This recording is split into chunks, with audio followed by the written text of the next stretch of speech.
Welcome to year 2038. Most jobs have been replaced by AI. Corporations and AI-powered companies are hoarding cash. But no one is buying anything because no one has money. People have no money because they have no jobs. They have no jobs because companies replace them with AI. Now there are trillions of dollars sitting in bank accounts of corporations and governments.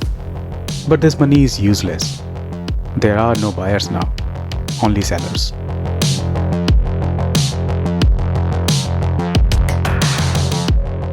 This is how I imagine things would look like if I accept the narrative that AI will replace most of the human jobs. Will that be efficiency or chaos? This is a recipe for revolt and global instability. But before we go any deeper, we need to understand the real numbers behind demand, supply, and human consumption. Because the moment you look at the data, this fantasy collapses.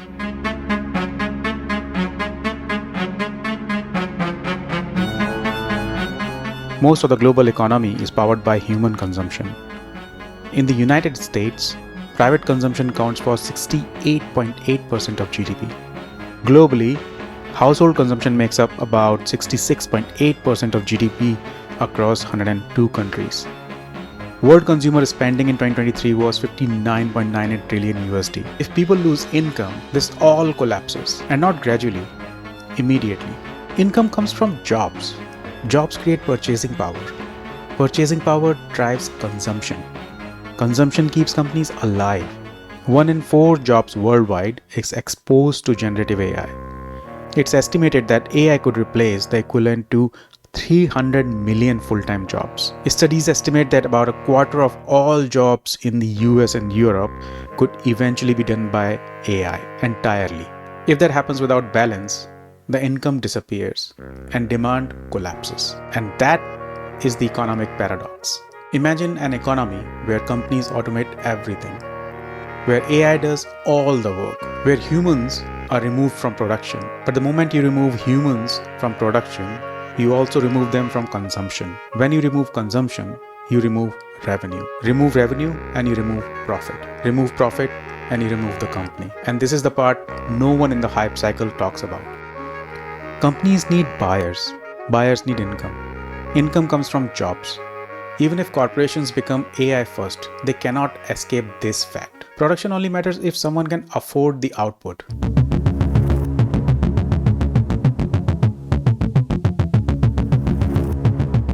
Over 60% of global GDP is directly tied to household consumption. This is why across history, automation shifts jobs. It does not eliminate the need for jobs. McKinsey's 2025 AI report shows that 1/3 of the companies expect some job reductions. But at the same time, the same amount of jobs, new jobs, will be created. We can use automation to remove tasks, but not human participation.